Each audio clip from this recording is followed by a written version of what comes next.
Hosted by you/greatest throw man. I, 41M, have 2 kids with my ex-wife, 42F. They are John, 22M, and Sally, 20F. I live with my wife, 28F, and for the most part, everything was well until my potential future daughter-in-law, I'll call her Abby, came into the picture. My son is engaged to Abby, who seems nice but has been a bit pushy in trying to build relationships with me and my wife, though she's also a bit awkward with her. Abby isn't close to her family, and she has told us many stories about why. While some of her complaints don't seem that bad, it's not my place to judge, and I didn't live through it, so I can't really know. We've tried to be welcoming, but Abby has forced her way into some family traditions where she wouldn't have been invited, and into some where no one outside of specific family would have been. She has been calling Sally sis since they had only been dating a few months, and she has this odd sister/mother-in-law dynamic with my wife. The one I'm not a fan of is that she wants me to be like a father to her. Not because we've clicked or anything, we are very different people. I'm not saying that in a bad way, just pointing out that it's not based on how we get along or anything. My kids and I have a tradition when they come over where we have a private catch-up in my office/study before they leave. This is now even more important to them because, while they both get along well with my wife, they don't yet want to have personal conversations around her. Abby asked if we could talk, and after I explained the tradition, John later asked if I could do it, saying she had never had a caring conversation with her dad. We compromised by not including her in the tradition, but I did join the 2 of them for coffee and let her talk. Then she started calling me dad, and they weren't even engaged yet. John pulled me aside and begged me to let her do that, explaining that I had always been the father she wanted, right in front of her. He said she just wanted that, and told me she cried watching me and Sally interact, wishing she could experience a father/daughter bond like that. I didn't like it, but I did feel bad, so fine, I gave her that. Now, she wants me to walk her down the aisle and do the father/daughter dance. I don't want to walk her down the aisle, and I walk with a cane, so dancing is hard.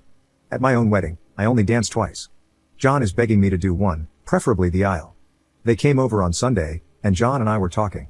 I thought it was a good time to address the situation when Abby walked in without knocking, asking if he had told me yet. I asked, told me what? John said she wanted me to mention having a second daughter now in my speech and say how I loved her. I just looked at him. She then asked if I would walk and dance with Sally at the wedding, and I said, of course. To which she yelled, I'm your daughter too. And I responded that it will never be the same, Sally is my actual daughter. I tried to explain that I would talk about her being a happy addition to the family and how much I love how happy she makes John, which I thought was a good compromise, but she started crying. John apologized, and they left. He called me when they got home, nearly begging me to agree. Am I wrong because I won't lie and say I love her or that she's my daughter? Update 1 month later. I had planned to write this sooner, but life got in the way in a couple of really good ways. However, since people were helpful and asked for updates, and I have a surprise-free day, here it goes. On Mother's Day, my kids and their partners went to visit my ex-wife. It turns out my ex-wife and Abby are a lot closer than I realized. Abby calls her mom, which is part of where all this is coming from. Apparently, my ex has been encouraging it.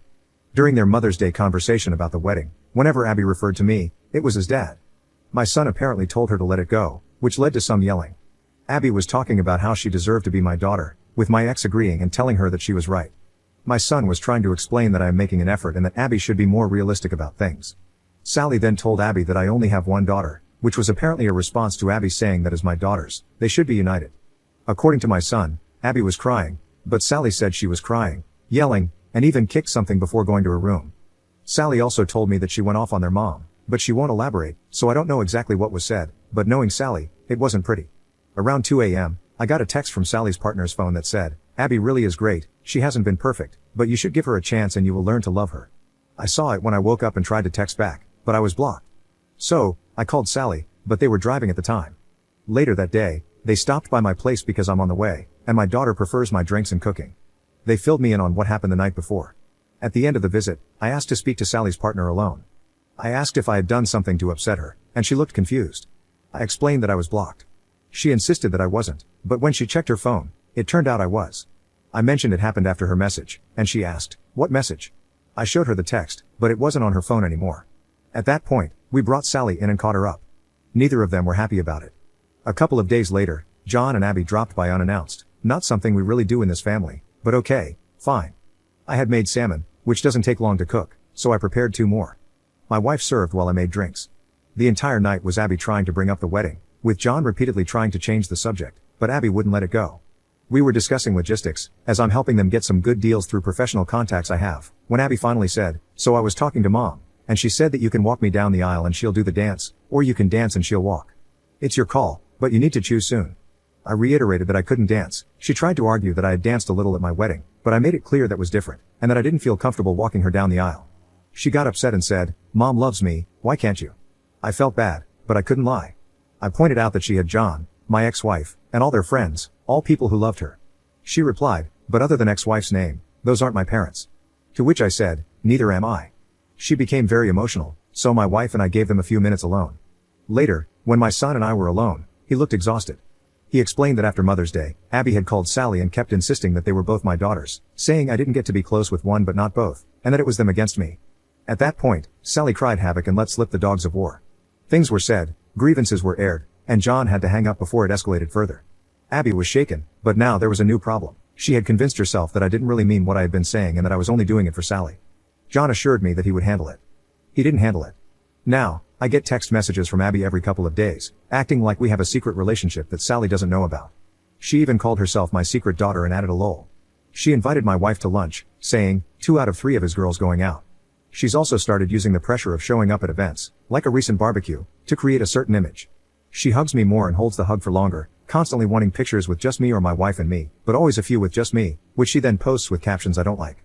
My wife is getting especially annoyed with how Abby acts around her. Apparently, Abby surprised her with Father's Day plans for me that had to be shut down, though she still managed to insert herself into the day. Despite this, my wife has a soft spot for Abby, and when she gets emotional, my wife caves. I asked John if he was upset with me, and he said no, he just wished things were different. He reassured me that we're good, but he's worried about his relationship with Sally. That's when I took the advice of some people and suggested premarital counseling. He said he would talk about it. Meanwhile, Abby is insisting that Sally come to her dress fitting. That shop should charge pay-per-view for that potential Royal Rumble, because Sally isn't holding back her feelings anymore. I told John that Sally loves him and that I'll talk to her, but for now, it's stressful all around. Abby is driving my wife crazy with her constant ideas of what my girls should be doing, driving me crazy with all this dad-daughter content, and she's pushed Sally to the edge. Oh, and last night, she sent me an email with 3 different father-daughter dance styles and song options, so I'm definitely not feeling any more respected or heard than before. The 6 of us have barely been in the same room since Father's Day, which was great, until it turned into a complete disaster. Sorry this is so long, but with all the craziness, this is still the abridged version. We're supposed to meet on Friday, and Sally's partner and I have a bet going about how badly it will go. So onward and upward, I guess. I hope you fathers had a less dramatic day than I did. Second update 3.5 months later. I've gotten requests for updates on my situation, and apologies in advance for the length. There's been a lot going on. I mentioned in a comment previously about my wife's pregnancy, and I'm happy to say that it's going well. My main focus has been keeping her as stress-free and pampered as possible. It's such a different experience this time, both because I'm much more involved and because my relationship with my wife is so much better than it was with my ex. Sally has been amazing, and even her partner has been great, helping with the nursery or driving her around when I can't. What my wife doesn't know, because it's a surprise, is that my son has been building a crib for the baby. He's modeling it after the one I built for him and his sister, as a way of showing his support. My son is a good man, and I know he's still in there, he just has a soft spot for Abby. And I guess this is the part of the movie where Godzilla shows up and starts busting up buildings. I called a family meeting with my kids to address the situation. I told John that Sally would only participate in the wedding activities she actually wanted to, and that the guilt-tripping requests had to stop because it was damaging his relationship with her. Sally was relieved that I said it, so she didn't have to do it yet again. I also told him that if he didn't stop Abby from messaging me, I would block her and give her a blunt, honest explanation as to why. We got a lot out in the open, and John seemed to understand. But then, a few days later, they insisted on coming over to talk again. Sally and I decided we would lay everything out on the table this time. We all ate at our place, and Abby immediately started talking about baby shower plans. I told her that was exactly the kind of thing we wanted to discuss. I explained that I understood she's been trying to fill a void in her life, thinking she was gaining a father, a second mother, since she calls my ex-wife mom, and a sister. I told her that while it was still possible to build those relationships, she needed to start listening to us and respecting our boundaries. For the sake of family, I offered her a fresh start, on the condition that moving forward, she would respect those boundaries. My daughter wasn't thrilled with the idea, but because she loves her brother, she was willing to give it a try. Abby tried to suggest that since we were starting fresh, we could define the relationship and just be a family right away. We told her we weren't ready for that it needed to develop naturally. She got upset, pointing out that I'm closer with my daughter's partner, which is true, but that's simply because we get along. She felt she deserved the same closeness for trying so hard. My daughter responded by saying that trying things we actually want would be more effective. That's when Abby ran to our bathroom, and John followed her. After a while, I checked on them and overheard her repeating, "This is not what I wanted." My wife, daughter, and her partner went out to the patio to give them privacy and salvage the night. After a bit, I got a text saying they had just left. I checked in with John the next day, and he said they talked more at home, and Abby understood. For a couple of weeks, things were good. The excessive text stopped, except for the occasional wedding question since the date was getting closer. She stopped pushing herself on my wife and Sally, and we assumed she was involving us less in wedding planning out of respect. They knew they only got the venue at the rate they did because of my professional connections, and I had made it clear that I was willing to help but wasn't interested in being part of the planning, even if I'm good at event planning. We thought things were finally settling down. Then, I got a call from the venue telling me the card I used had been declined. This was a specific card I use for big purchases because of the miles, so I knew it had a high limit. That's when I found out they had changed the wedding date by 2 months, even though they were told I'd still be on the hook for most of the money due to how close it was to the original date. I was furious. I've been fortunate in life financially, but I'm not wealthy enough to just blow off deposits like they're nothing. I called my son and told him he needed to get to the house ASAP, just him. But of course, they both showed up. When they arrived, Abby started with, "Dad." I think I just responded, "You have got to be effing kidding me," and walked toward the table.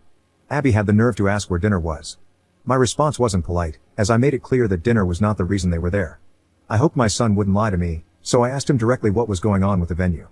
Abby started diving into wedding details, but my son cut her off, explaining that they postponed the wedding because my ex-wife was unavailable due to surgery.